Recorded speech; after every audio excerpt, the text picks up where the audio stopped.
आइए तो आज देखते हैं गॉस के नियम का दूसरा अनुप्रयोग और तीसरा अनुप्रयोग, और इन दो टॉपिकों के साथ हमारा पहला लेक्चर पूरा हो जाएगा। इस प्रकार से इन दो अल्पांशों के कारण जो हमें एक तरीके से बिंदु P पर विद्युत क्षेत्र की तीव्रता की जो दिशा मिली है वो क्या है, O से P दिशा में है। ठीक है, इसी प्रकार से आप क्या कर सकते हो, इस पर बहुत सारे अल्पांश ले सकते हो। एक अल्पांश यहाँ पे ले लिया, अल्पांशों का युग्म ले लिया, एक लाइन ऐसे बना ली। ठीक है, फिर इनके कारण में अगर आप क्या निकालोगे, विद्युत क्षेत्र की तीव्रता निकालोगे। लंबाई का एक तरीके से आवेशित से समतल चादर है और इसके कारण P बिंदु यहाँ पे है। ठीक है, आपने एक अल्पांश इधर ले लिया, एक अल्पांश इधर ले लिया, तो लेंगे ds का मान तो जीरो हो नहीं सकता क्योंकि क्षेत्रफल है, क्षेत्रफल जीरो हो नहीं सकता। दूसरी स्थिति E सदिश व ds सदिश। तो इसमें सबसे पहले हम जो टॉपिक देख रहे हैं वो है एक समान आवेशित अनंत समतल चादर के कारण विद्युत क्षेत्र, फिर कोई गोलीय आवेशित कोश है उसके कारण किसी बिंदु पर विद्युत क्षेत्र की तीव्रता। तो सबसे पहले टॉपिक की बात करते हैं। तो पहले टॉपिक में हमें दो चित्र बनाने पड़ेंगे। एक चित्र से तो हम बताएंगे विद्युत क्षेत्र की तीव्रता की दिशा, फिर दूसरे चित्र से हम बताएंगे उसका परिमाण। तो आइए करते हैं इस क्लास को शुरू।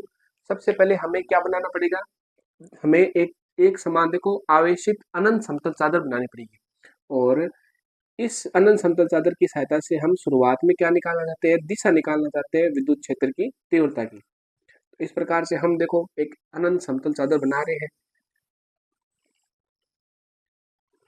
इस प्रकार से ये मान लो एक अनंत समतल चादर है। ठीक है, इसको मैं ऐसे दर्शा सकते हैं, और इस पर आवेश क्या है, एक समान रूप से वितरित है, डिस्ट्रीब्यूट है। और जो आवेश हम मान रहे हैं वो मान लो शुरुआत में हम मान रहे हैं इस पर एक तरीके से धनावेश है। ठीक है, आप ऋणावेश भी मान सकते हो, लेकिन आपकी जो किताब है उस हिसाब से अगर हम करें तो हमें धनावेश मानना है। और किसी पृष्ठ पर अगर आवेश समान रूप से वितरित होता है तो उसका जो आवेश घनत्व होता है वो कौन सा होता है, वो होता है पृष्ठ आवेश घनत्व, जिसे हम किससे प्रदर्शित करते हैं, सिग्मा से प्रदर्शित करते हैं। तो इस प्रकार से हमने इस पर एक समान रूप से आवेश वितरण दिखा दिया। अब इस पृष्ठ का हमने नाम दिया है ए, बी, सी और डी, और इस पर जो आवेश वितरण है वो क्या है, वो है सिग्मा। अब देखो पिछले लेक्चर में हम जिस प्रकार से तार के बीच में एक मध्य बिंदु लिया था, उसी प्रकार से हम क्या ले रहे हैं, यहाँ पे मान लो कोई मध्य बिंदु ले रहे हैं ओ। ठीक है, ओ मध्य बिंदु हमने ले लिया। ओ मध्य बिंदु से समान दूरी ऊपर मान लो समान दूरी पर एक अल्पांश ले लिया A1, और नीचे समान दूरी पर अल्पांश ले लिया A2, यानी ये दूरी क्या है, यहाँ से ये दूरी क्या है, बराबर है। और हमने ये दूरी कितनी मानी है, ये दूरी मान लो L है। ठीक है, ऐसी परिस्थिति हमने पीछे की थी। अब इस O बिंदु से R दूरी पर एक बिंदु P स्थित है। इस O बिंदु से R दूरी पर एक बिंदु क्या है, P स्थित है, और इस बिंदु पर हमें इस पूरे समतल आवेशित चादर के कारण विद्युत क्षेत्र की तीव्रता निकालनी है। तो पहले हम निकाल रहे हैं दिशा। तो देखो प्लस आवेश है, धनावेश है, तो उस स्थिति में मान लो अल्पांश आपने ले लिया, तो इसका जो क्षेत्रफल आएगा वो क्या होगा, ds होगा, और इस पर आवेश का मान थोड़ा आवेश होगा तो वो dq हमने मान लिया। इसी प्रकार से आपने अल्पांश का जो आकार लिया वो बराबर लिया, तो क्षेत्रफल क्या होगा, ds होगा, और आवेश इस पर उपस्थित होगा वो क्या होगा, dq होगा। तो मान लो dq आवेश के कारण बिंदु P पर विद्युत क्षेत्र की तीव्रता दिशा क्या होगी, इस प्रकार से होगी। ठीक है, इस प्रकार से अगर हम स्केल से लाइन खींचे तो एकदम सीधी लाइन आएगी, तो ये विद्युत क्षेत्र की तीव्रता की दिशा होगी। और पहले अल्पांश के कारण है तो इसे हम किससे प्रदर्शित कर रहे हैं, E1 सदिश से प्रदर्शित कर रहे हैं। ठीक है, अब देखिए कि दूसरे अल्पांश के कारण बिंदु P पर विद्युत क्षेत्र की तीव्रता दिशा क्या होगी, इस प्रकार से हमें तीव्रता दिशा प्राप्त होगी। तो ये क्या हो जाएगा, DE2 सदिश हो जाएगा। ठीक है, ये हमें तीव्रता दिशा प्राप्त होगी। तो देखो लेकिन हमारे पास कोई रिजल्ट नहीं आ रहा। रिजल्ट किस प्रकार से नहीं आ रहा कि इस बिंदु P पर कोई निश्चित दिशा हमें प्राप्त नहीं हो रही। एक तो दिशा क्या प्राप्त हो रही है, एक दिशा हमें प्राप्त हो रही है, आप ये कह सकते हो A1 P दिशा, और दूसरी दिशा हमें प्राप्त हो रही है A2 P दिशा, यानी कोई निश्चित दिशा प्राप्त नहीं हो रही।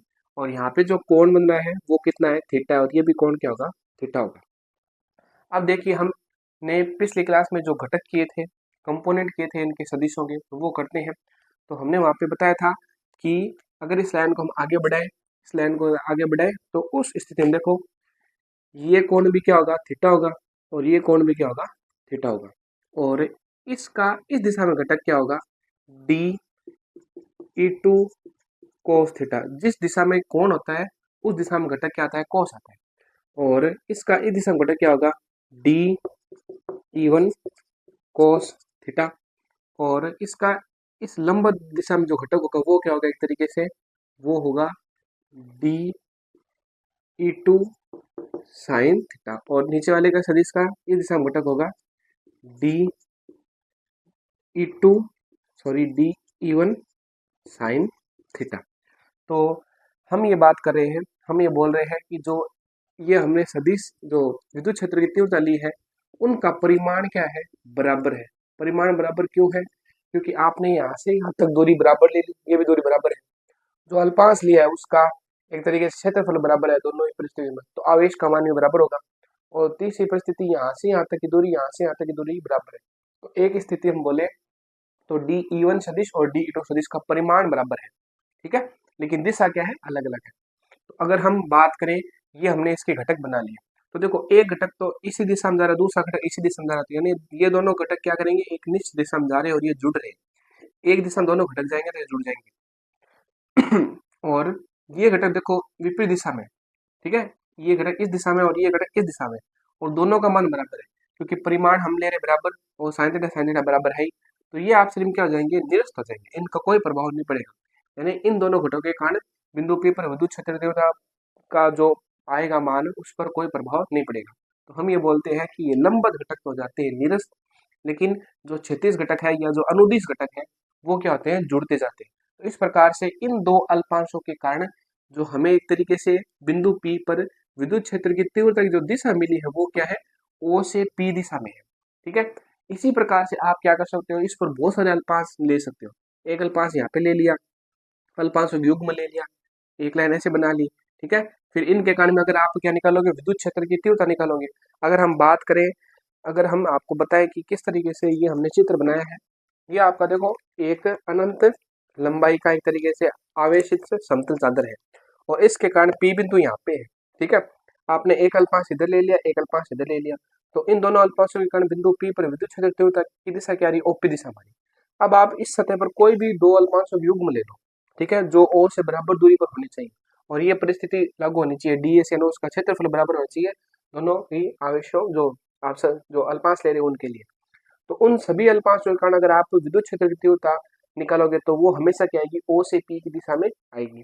तो इस प्रकार से हम ये बोलेंगे कि अगर हम इस चादर को बहुत सारे यानी पूरी चादर को संपूर्ण रूप से एक तरीके से चादर को हम बहुत सारे अल्पांश युग्म के रूप में बांटे, तो उन सभी युग्म के कारण बिंदु P पर विद्युत क्षेत्र की तीव्रता दिशा क्या आ रही है, OP सदिश की दिशा में आ रही है।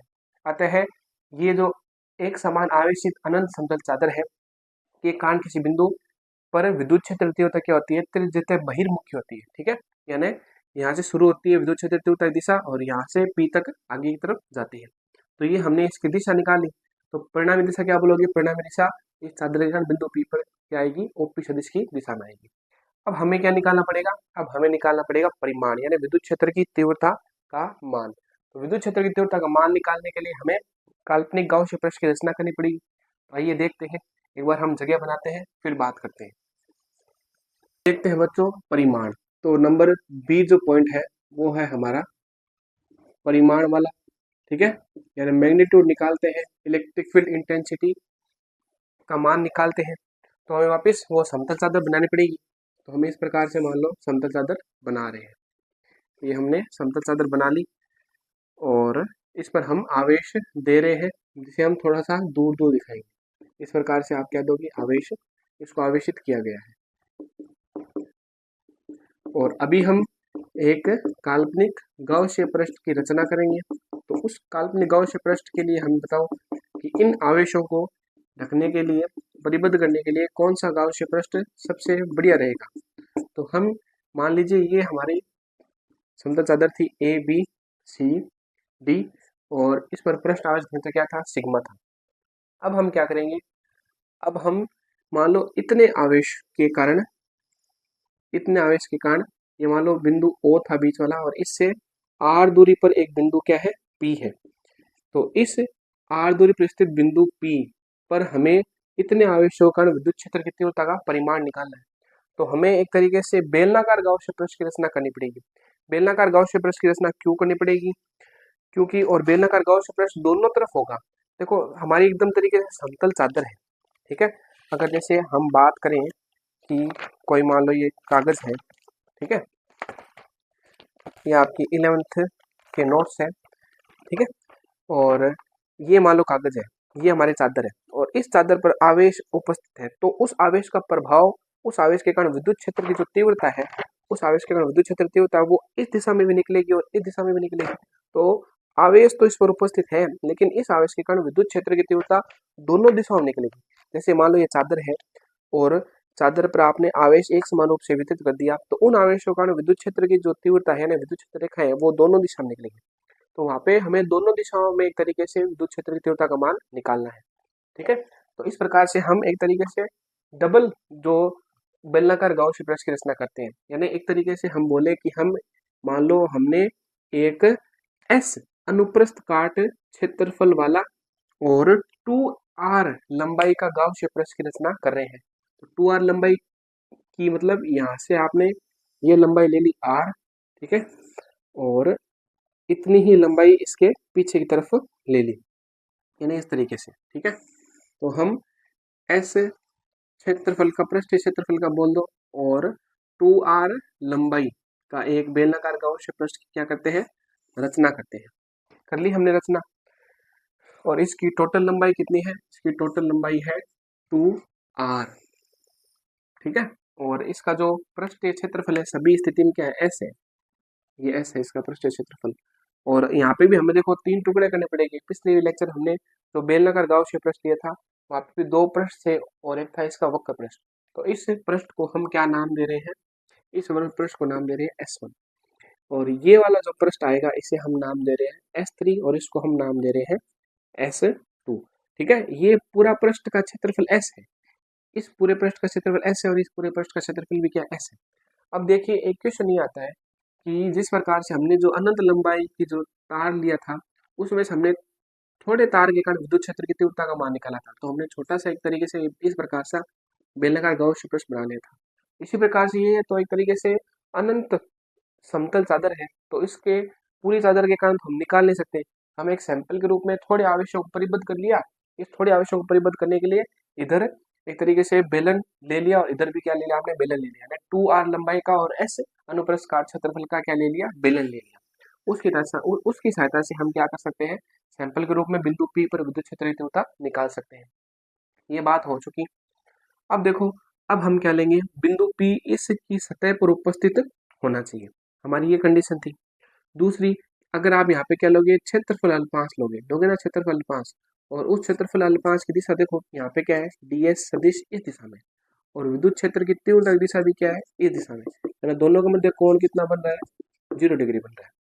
और ये जो वक्र पृष्ठ है, ठीक है, इसका क्षेत्रफल अल्पांश की दिशा में, इस दिशा में, और विद्युत क्षेत्र तीव्रता की दिशा क्या होगी, ये होगी, ठीक है, विद्युत क्षेत्र तीव्रता दिशा क्या होगी, ये होगी।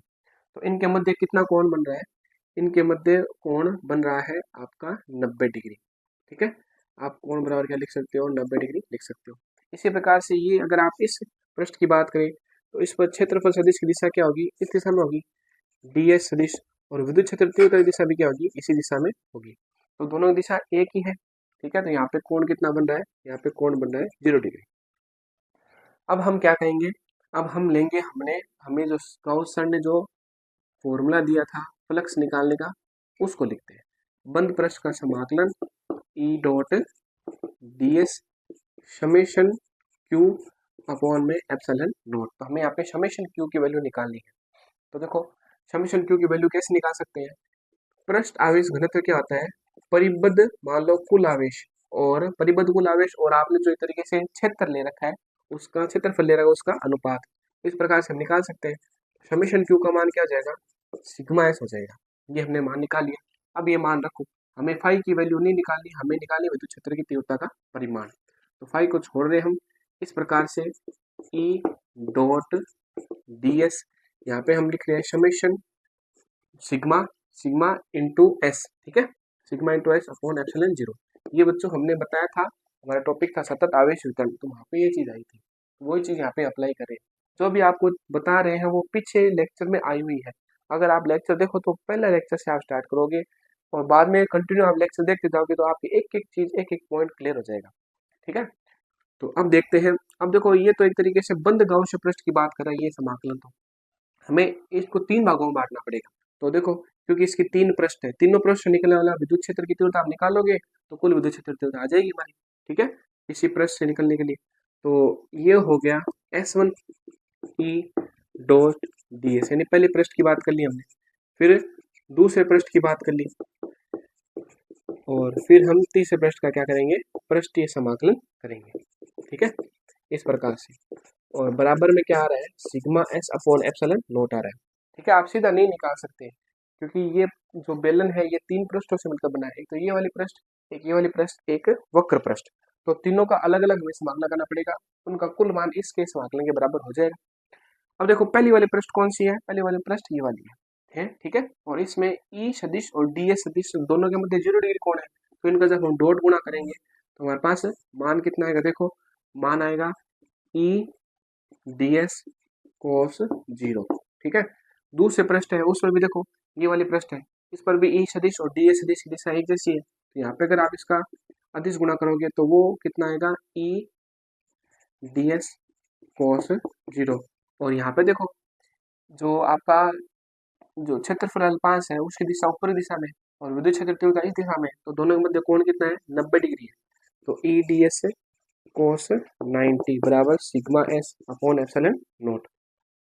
कोस 90 वैल्यू कितनी होती है, 0 होती है, तो इसका मान 0 हो गया।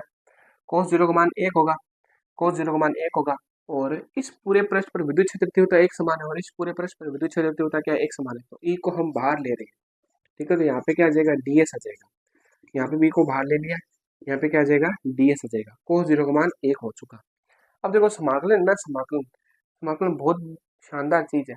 आपने एक तरीके से आपने इस जो छोटा सा अल्पांश ले रखा है उसका क्षेत्रफल तो ds है। ठीक है, और हम क्या कर रहे हैं, हम ऐसे मान रहे हैं कि इस पूरे पृष्ठ पर बहुत सारे अल्पांश इसी क्षेत्रफल के हैं और सभी को जोड़ने के लिए क्या कौन काम आता है, समाकलन काम आता है। ठीक है, ये समाकलन सभी का योग कर देगा जो कुल क्षेत्रफल है। और कुल क्षेत्रफल बताओ कितना आ रहा है भाई, इस पूरे पृष्ठ का कुल क्षेत्रफल कितना है, s के बराबर है, तो हम यहाँ पे क्या लिख सकते हैं, s लिख सकते हैं। इसी प्रकार से इसका कुल क्षेत्रफल किसके बराबर है, s के बराबर, तो यहाँ पे हमने क्या लिख दिया, s लिख दिया।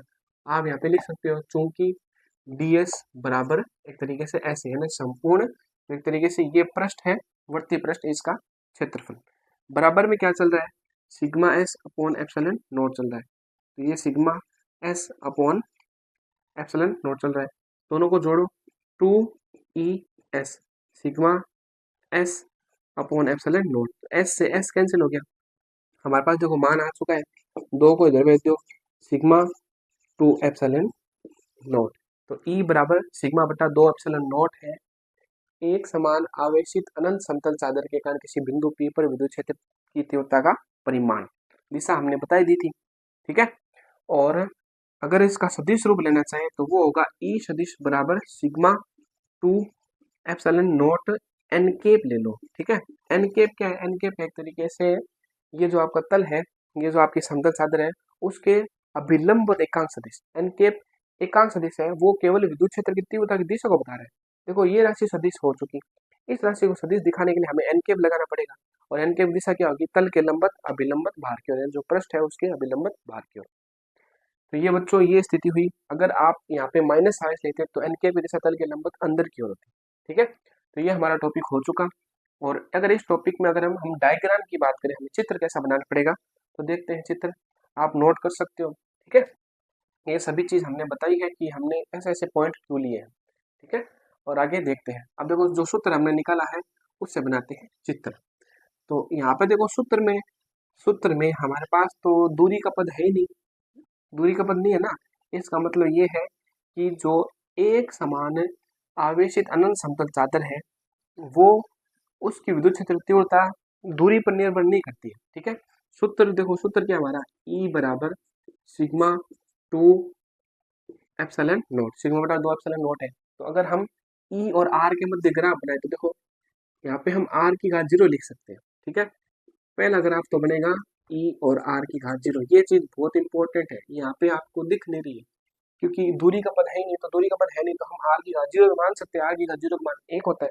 तो एक तरीके से दूरी की घात पर निर्भर कर ही नहीं रहा है विद्युत क्षेत्र की तीव्रता इस समान अनंत अनंत एक तरीके से अंदर चादर आवश्यक चादर के कारण। तो अगर आप यहाँ पे ई ले लोगे और यहाँ पे आर ले लोगे तो विद्युत क्षेत्र तीव्रता दूरी के साथ परिवर्तित नहीं होगी, यानी आप कितनी दूर चले जाओ इस चादर से विद्युत क्षेत्र तीव्रता परिवर्तित नहीं होगी, यानी एक समान रहेगी। ठीक है, ये एक तरीके से आइडियल कंडीशन, लेकिन हमें पता है कि जैसे जैसे हम चादर से दूर जाएंगे तो विद्युत क्षेत्र तीव्रता तो कम होगी ही। ठीक है, और दूसरा चित्र देखो कैसे बनेगा, दूसरी तरह से बनेगा ई और सिग्मा के मध्य, देखो दोनों एक समानुपाती है, ई समानुपाती है सिग्मा के। तो उस स्थिति में इनका जो ग्राफ आएगा वो कैसे आएगा, ई सदिश और सिग्मा।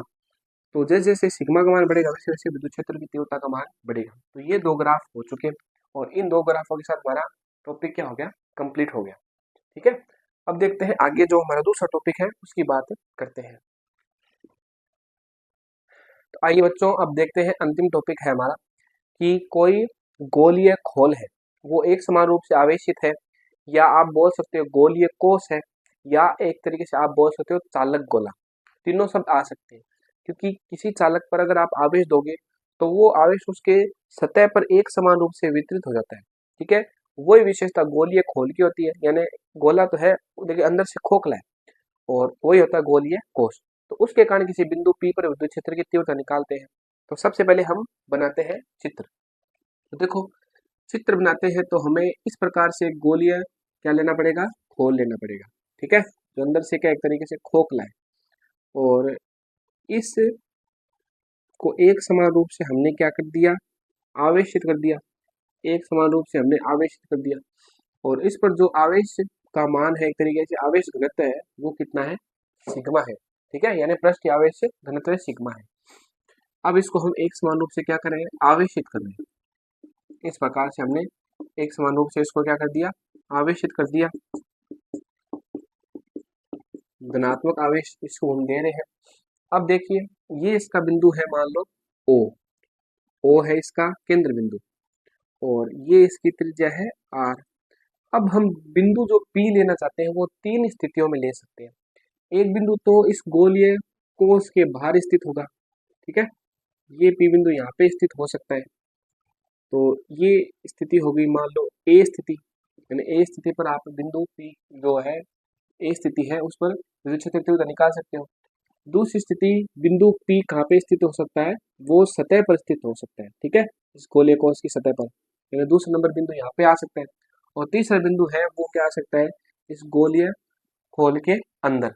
ठीक है, यानी थिन स्पेरिकल शेल, यानी एक तरीके से पतला गोलीय खोल है, उस को एक समान रूप से आवेशित कर दिया, उस पर आवेश घनत्व है सिग्मा, और उस पर कुल आवेश का मान हम क्या मान रहे हैं, क्यू मान रहे हैं। और इस आवेशित गोलीय कोष के कारण तीन बिंदु पर हम विद्युत क्षेत्र तीव्रता निकाल सकते हैं।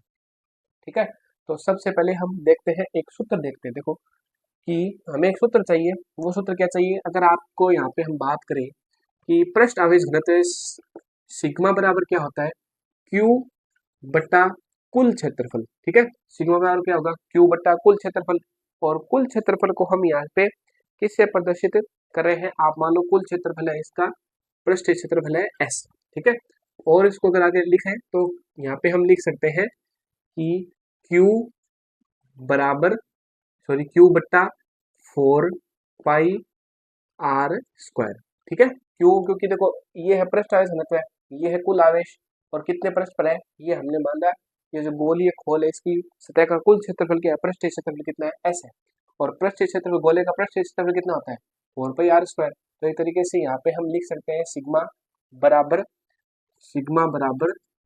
क्यू बट्टा 4 पाई आर स्क्वायर। ये सूत्र हमारे काम आएगा। ठीक है, ये आप याद रखना में, ये हमारे काम आएगा। सिग्मा यानी पृष्ठ आवेश घनत्व है, कुल आवेश का मान बट्टा जिस पृष्ठ पर वो आवेश उपस्थित है उसका क्षेत्रफल। तो गोले के पृष्ठ पर आवेश उपस्थित है तो गोले का पृष्ठ क्षेत्रफल कितना हो जाएगा, 4 पाई आर स्क्वायर। अब हम तीन स्थितियां लेते हैं और तीन स्थितियों के आधार पर हम देखेंगे कि विद्युत क्षेत्र की तीव्रता किस प्रकार से हम निकाल सकते हैं। तो पहली स्थिति में हम कहेंगे जब बिंदु गोलीय खोल के बाहर स्थित हो। ठीक है, तो हमारा पहला पॉइंट है जब बिंदु गोलीय खोल बोल दो, कोष बोल दो या चालक गोला बोल दो, ठीक है। गोलीय खोल के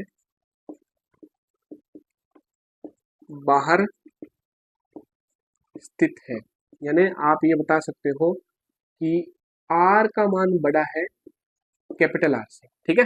ये हमारा पॉइंट है। तो देखिए एक बार हम वापस चित्र बना रहे हैं। इस प्रकार का हमने चित्र बना लिया और ये हो गया इसका केंद्र और ये दूरी हो गई आर, इसकी त्रिज्या। और एक बिंदु हमने यहाँ पे ले लिया पी बिंदु, ठीक है। पी बिंदु यहाँ पे ले लिया और इसकी यहाँ से दूरी कितनी है आर, तो ये आर इस आर से बड़ी है। ये एक स्थिति आ गई आपकी। अब एक समान रूप से अब इसको आवेशित कर रहे हो, तो एक समान रूप से हमने आवेश इस पर दे दिया। और पृष्ठ पर आवेश कौन सा होता है, पृष्ठ आवेश होगा। और उसका घनत्व की बात करें तो कौन सा होगा, पृष्ठ आवेश घनत्व है ना, सिग्मा होगा। अब इस को एक तरीके से हमें परिबद्ध करना पड़ेगा, तो काल्पनिक गाउसियन पृष्ठ की रचना करनी पड़ेगी। तो गोले को ढकने के लिए गोला ही चाहिए। काल्पनिक गाउसियन पृष्ठ गोला है, वो एकदम सममित गाउसियन पृष्ठ है। तो हम एक तरीके से आर त्रिज्या, यानी ये वाली जो आर त्रिज्या है, आर त्रिज्या का एक काल्पनिक गाउसियन पृष्ठ इसके चारों तरफ बना लेते हैं, ठीक है। ये सब कल्पना कर रहे हैं हम, और इस कल्पना की वजह से हमें जो बड़ी बड़ी कैलकुलेशन आ रही है उसका आसानी से आंसर मिल रहा है। तो इस प्रकार से हमने गोलीय गाउसियन पृष्ठ की रचना कर ली, जिसकी त्रिज्या क्या है आर है और जिसका केंद्र क्या है ओ केंद्र है और पी बिंदु इसी पर उपस्थित है, ठीक है। इस प्रकार से आप कह सकते हो ये काल्पनिक गाउसियन पृष्ठ हो गया हमारा। अब देखिए ये काल्पनिक गाउसियन पृष्ठ हो गया, थोड़ा सा टेढ़ा मेढ़ा बना है चित्र, वो तो हम एडजस्ट कर लेंगे। आप जब बनाओगे प्रकार से तो एकदम सीधा बनेगा, ठीक है। अब हम बात कर रहे हैं बिंदु P पर विद्युत क्षेत्र की तीव्रता निकालनी है, या फिर ऐसे बोलो कि पूरे पृष्ठ पर इस गोलीय आवेश के कारण विद्युत क्षेत्र की तीव्रता निकालनी है। तो हम पहले सैंपल के रूप में क्या लेते हैं, एक बिंदु ले लेते हैं, जो हमने बिंदु P ले लिया, और यहाँ पे हम एक तरीके से पृष्ठ, जो एक तरीके से अल्पांश ले रहे हैं, पृष्ठीय अल्पांश, ठीक है, या क्षेत्रफल अल्पांश बोल लो। और इस क्षेत्रफल अल्पांश की दिशा क्या होगी, इस दिशा में होगी, यानी इसका क्षेत्रफल अल्पांश ये, या एरिया वेक्टर बोलो, यानी क्षेत्रफल सदिश की दिशा इस दिशा में होगी। और जो विद्युत क्षेत्र की तीव्रता दिशा वो भी क्या होगी, इसी दिशा में होगी। तो इसके मध्य कोण कितना आ रहा है, 0 डिग्री कोण आ रहा है। और हमारा सूत्र क्या था, सूत्र था हमारा फाई बराबर बंद पृष्ठ का एक तरीके से समाकलन ई डॉट ds बराबर एक तरीके से summation q upon epsilon not. और यहाँ पे हमारे पास जो समेशन q आया था, यहाँ पे हमारे पास जो समेशन q आया था उसकी जगह हम क्या लिख रहे हैं, q ही लिख रहे हैं, और यहाँ पे क्या आ जाएगा, एप्सिलॉन नॉट आ जाएगा, ठीक है। ये बात हमने कर ली। इसकी जरूरत है नहीं, हमें फ्लक्स निकालना नहीं है, हमें तो विद्युत क्षेत्र तीव्रता निकालनी है। तो देखो अब हम बात करते हैं ई डॉट ds s, ठीक है, इस तरीके से। अब आगे देखिए ये हो गया q बटा एप्सिलॉन नॉट। अब देखो पूरे पृष्ठ पर विद्युत क्षेत्र की तीव्रता एक समान है, दूसरा दोनों के मध्य कोण कितना है, 0 डिग्री है। तो इसका एक तरीके से अदिश गुणा करो तो क्या हो जाएगा, ई ds कोस 0 q बट्टा एप्सिलॉन नॉट हो जाएगा। कोस 0 का मान 1 होता है और पूरे पृष्ठ पर विद्युत क्षेत्र की तीव्रता एक समान है, तो ई को बाहर ले लो, ई को बाहर ले लो। अब इसका एक तरीके से पृष्ठ समाकलन कर लो।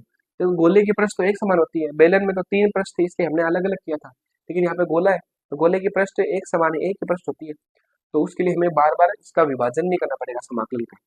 और इस तरीके से ये क्या आ गया, क्यू बट्टा एप्सिलॉन नॉट आ गया, ठीक है।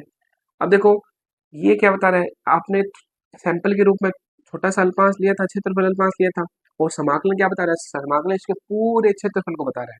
तो इस पूरे क्षेत्रफल का मान कितना होगा बच्चों बताओ, यानी गोले का पृष्ठीय क्षेत्रफल के बराबर होगा 4 पाई आर स्क्वायर के बराबर होगा, ठीक है। तो हम यहाँ पे क्या लिखेंगे, देखो आर स्क्वायर नहीं लिखना पड़ेगा, हमें ये वाला आर लिखना पड़ेगा, ठीक है। ये वाला आर क्यों लिखना पड़ेगा, क्योंकि हम इस पृष्ठ का क्षेत्रफल ले रहे हैं, यानी अंदर वाले गोले, जो गोलीय खोल है वो एक समान रूप से आवेशित है, और उसके कारण बाहर वाला जो काल्पनिक गाउसियन पृष्ठ है उस पर विद्युत क्षेत्र की तीव्रता निकाल रहे हैं। तो हमें बाहर वाले का पृष्ठीय क्षेत्रफल लेना पड़ेगा। तो हम यहाँ पे क्या लिखेंगे बताओ, ई गुणा 4 पाई आर स्क्वायर, ठीक है, यानी स्मॉल आर स्क्वायर बराबर क्या आ जाएगा, क्यू बट्टा एप्सिलॉन नॉट। तो आपका देखो आंसर आ चुका, क्यू बट्टा 4 पाई एप्सिलॉन नॉट गुणा में आर स्क्वायर, ठीक है।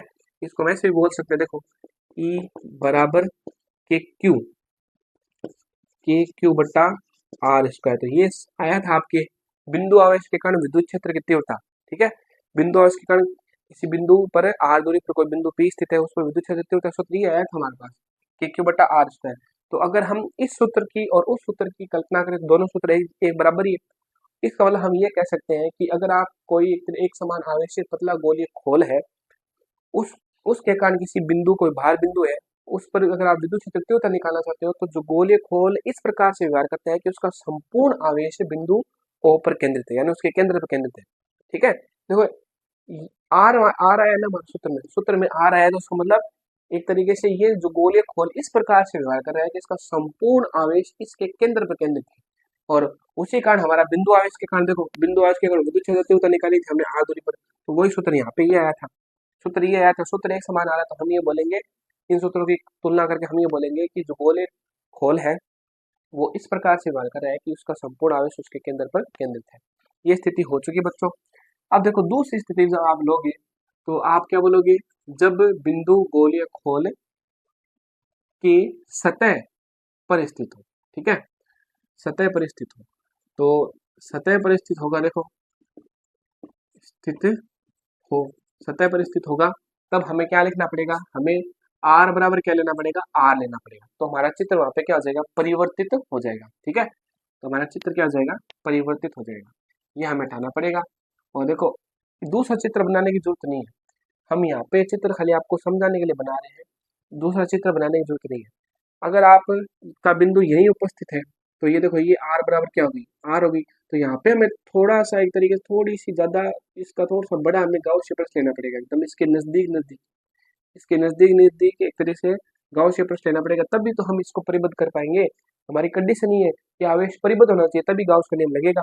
तो आवेशों को परिबद्ध करने के लिए हम इसके पास पास थोड़ा सा एकदम थोड़ा सा बड़ा इससे काल्पनिक गाउस या गोला ले लेंगे गाउस पृष्ठ का, फिर उसके कारण विद्युत क्षेत्र तीव्रता निकालेंगे। तो खाली आपको इतना ही बोलना है, बिंदु बी लगाना है और वहां पे आपको आर बराबर आर लिखना है, जहां पे ये सूत्र आ रहा है ना, ये सूत्र इसमें कैपिटल आर लिखना है। इससे पहले थोड़ी सी हम चीज और इसका जो परिवर्तन करना चाहते हैं, देखिए इस सूत्र की थोड़ी सी हम कल्पना करते हैं, ठीक है, बाकी चीजें हम मिटा रहे हैं। अब देखो थोड़ी सी कल्पना करते हैं, इस सूत्र और सूत्र में तुलना करते हैं, सॉरी। ई का मान कितना आ गया बच्चों, क्यू बट्टा 4 pi epsilon naught r square, ठीक है।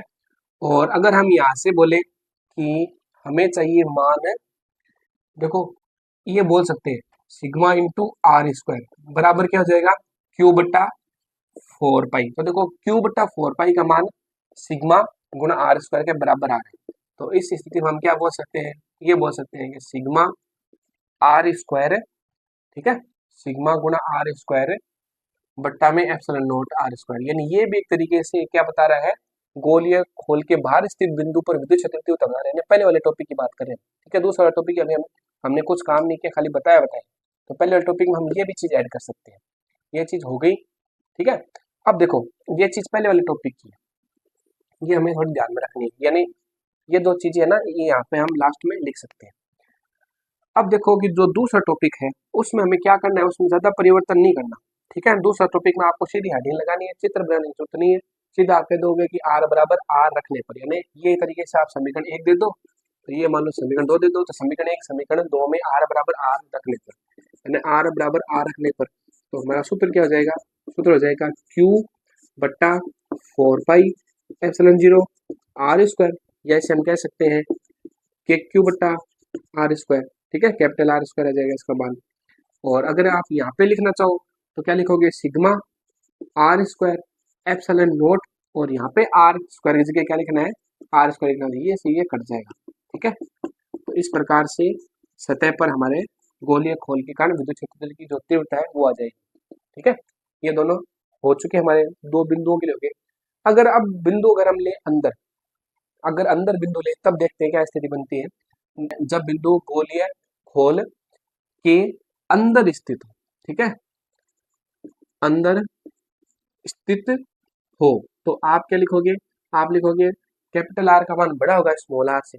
तो देखो अब चित्र बनाते हैं, ठीक है, ये चीज आप नोट कर लो, ये चीज पहले वाले के साथ थी और ये लास्ट में दूसरे वाले के साथ था, ठीक है। अब हमारा टॉपिक चेंज हो गया। अब देखो हम अंदर वाला स्थिति देखते हैं, अंदर वाली स्थिति और ही मजेदार है। देखो कैसे, अब इनकी जरूरत हमें नहीं पड़ेगी, ठीक है, इनकी जरूरत नहीं पड़ेगी। अब आपने क्या ले लिया, एक समान आवेशित गोलीय कोष ले लिया, इसको आपने आवेशित कर दिया एक समान रूप से, ठीक है, ये चीज आ रही है, एक समान रूप से आवेशित कर दिया, ये इसका केंद्र बिंदु हो गया और ये इसकी क्या हो गई, त्रिज्या हो गई। अब आपका बिंदु मान लो यहाँ पे है, अंदर ही स्थित है, अंदर स्थित है और ये दूरी r है, तो इस स्थिति में r छोटा है कैपिटल R से, हमने इसे लिखा है यहाँ पे। अब देखो ये O है, तो हमें r त्रिज्या का गोलाकार गाउसियन पृष्ठ बनाना पड़ेगा अंदर, ठीक है, गोलाकार गाउसियन पृष्ठ बनाना पड़ेगा। और पृष्ठ आवेश घनत्व कितना है, सिग्मा है, कुल आवेश का मान कितना है, q है। तो अगर हम ये बोलेंगे कि समेशन बंद पृष्ठ का समाकलन E डॉट ds, ठीक है, q बट्टा एप्सिलॉन नॉट, ये मान बोलेंगे। तो देखो परिबद्ध आवेशों का बीजगणित योग कितना है, देखो हमने क्या बताया था कि जो आप गाउसियन पृष्ठ बना रहे हो उसके अंदर कोई आवेश उपस्थित है क्या, उसके अंदर आवेश उपस्थित है नहीं, और आवेश कहाँ पे है, सतह पर है, ठीक है। जैसे मान लो कि आप, जैसे मान लो ये गोल, ये खोल है, खोल मतलब अंदर से खोखला, प्लास्टिक की बॉल, ठीक है, प्लास्टिक की बॉल है, तो अंदर से क्या है, वो खोखली है। तो उसके किसी बिंदु पर, जैसे प्लास्टिक बॉल को अगर हम मान लो लो की, मान लो प्लास्टिक की खोखली बॉल है एक तरीके से, ऐसे मान लो आप एक लो की बॉल है जो अंदर से खोखली है, तो उसको आवेशित करोगे तो पूरा आवेश सतह पर आ जाएगा, अंदर कोई आवेश होगा नहीं। तो अगर अंदर आप गाउसियन पृष्ठ बनाओगे, उसका बॉल के अंदर आप गाउसियन पृष्ठ बनाओगे गोलाकार, तो उस गाउसियन पृष्ठ के अंदर कोई आवेश उपस्थित नहीं होगा, यहाँ पे कोई आवेश है ही नहीं। तो एक तरीके से हम क्या बोल सकते हैं, हम ये बोल सकते हैं परिबद्ध आवेश, या आप कह सकते हो Q का मान कितना है, 0 है। तो यहाँ पे एक तरीके से इन राशि का मान भी क्या हो जाएगा, 0 हो जाएगा। अब देखो और मजेदार चीज क्या है कि अगर आप ये बात करो कि E और ds, ठीक है, यानी इसका मान एक तरीके से क्या आ रहा है, 0 आ रहा है। तो देखो क्षेत्रफल तो 0 हो नहीं सकता। जैसे अगर बात करें, अगर हम यहाँ पे एक तरीके से अल्पांश लेवे, ठीक है, यहाँ पे एक तरीके से अल्पांश लेवे, तो उसकी दिशा क्या होगी, ये दिशा होगी, और क्षेत्रफल का मान तो 0 हो नहीं सकता। देखो इनका समाकलन 0 है, तो इसका मतलब या तो E का मान 0 हो सकता है या क्षेत्रफल का मान 0 हो सकता है, या दोनों के मध्य कोण 90 डिग्री होगा तब मान 0 होगा, ठीक है। तो हम यहाँ पे क्या बोलेंगे, ds का मान तो 0 हो नहीं सकता क्योंकि क्षेत्रफल है, क्षेत्रफल 0 हो नहीं सकता। दूसरी स्थिति E सदिश व ds सदिश के मध्य, ठीक है, के मध्य 90 डिग्री कोण नहीं है, दोनों के मध्य 90 डिग्री कोण नहीं है, ठीक है। तो 90 डिग्री कोण नहीं है तब मतलब ये भी रीजन नहीं हुआ 0 होने का। तो अंतिम रीजन क्या आएगा, अंतिम रीजन ये आएगा कि विद्युत क्षेत्र की तीव्रता अंदर वो क्या आ रही है, 0 आ रही है। देखो बच्चों वापस से देखो, ये मान 0 है, तो एक स्थिति ये हो सकती है, तो ये 0 हो सकता है, या ये 0 हो सकता है, या इनका गुणा यानी E ds cos 90 आए तब मान 0 होगा। तो ds तो 0 होगा नहीं, ठीक है, यानी क्षेत्रफल 0 नहीं होगा, और इनके मध्य 90 डिग्री कोण बन नहीं रहा है, तो हम ये बोलेंगे कि यहाँ पे एक तरीके से इनके मध्य 90 डिग्री कोण बन नहीं रहा, तो ये भी रीजन नहीं है इसका 0 होने का। तो केवल मात्र रीजन कौन सा बचा, कारण क्या बचा कि अंदर विद्युत क्षेत्र की तीव्रता क्या है, 0 है, तब ये मान 0 है, यानी E का मान 0 है, तब इस समाकलन मान क्या आ जाएगा, 0 आ जाएगा।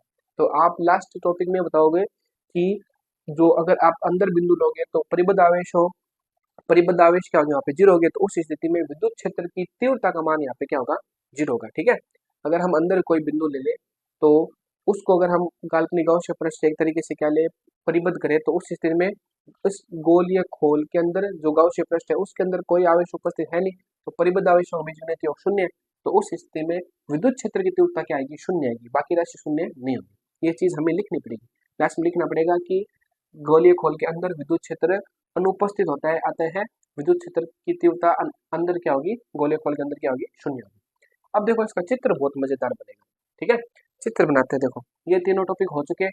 देखो भार की स्थिति की बात करें, भार की स्थिति की बात करें तो आउट यानी बाहरी बिंदु पर क्या आ रहा है, के क्यू बट्टा में क्या आ रहा है, आर स्क्वायर आ रहा है, ठीक है। सरफेस यानी सतह की बात करें, ठीक है, सरफेस की बात करें तो वो क्या आ रहा है, सतह यानी के क्यू बटा आर स्क्वायर आ रहा है, और अंदर विद्युत क्षेत्र की तीव्रता कितनी आ रही है, 0 आ रही है। तो इन तीनों को साथ लेके हम चित्र बनाते हैं, ठीक है, चित्र बनाएंगे तो हमारा टॉपिक पूरा कंप्लीट हो जाएगा, और चित्र बहुत मजेदार चित्र बनाएगा इसका।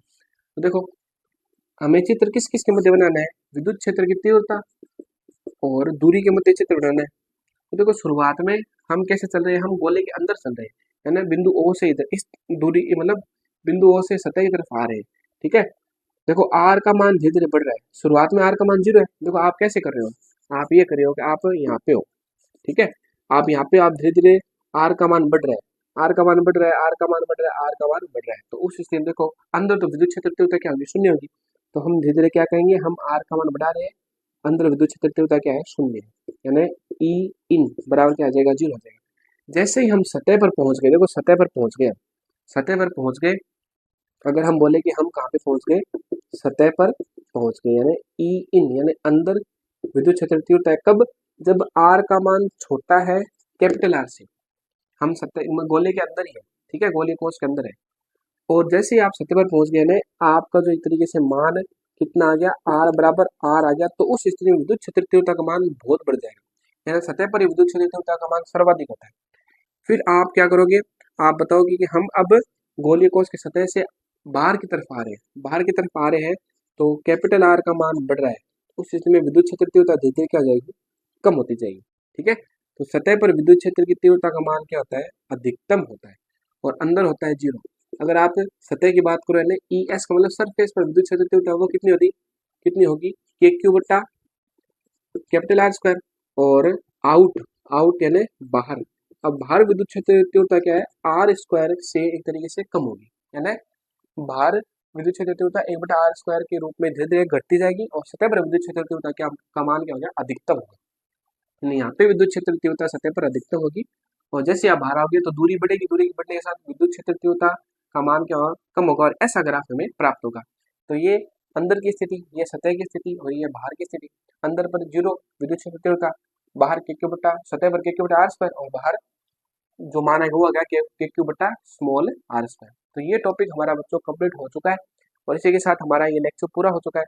अब हम मिलेंगे अगले वीडियो में और दूसरे लेक्चर के साथ, नया लेक्चर स्टार्ट करेंगे, उसमें देखेंगे हम बहुत बहुत शानदार मज़ेदार चीज़ें। तो मिलते हैं अगले वीडियो में।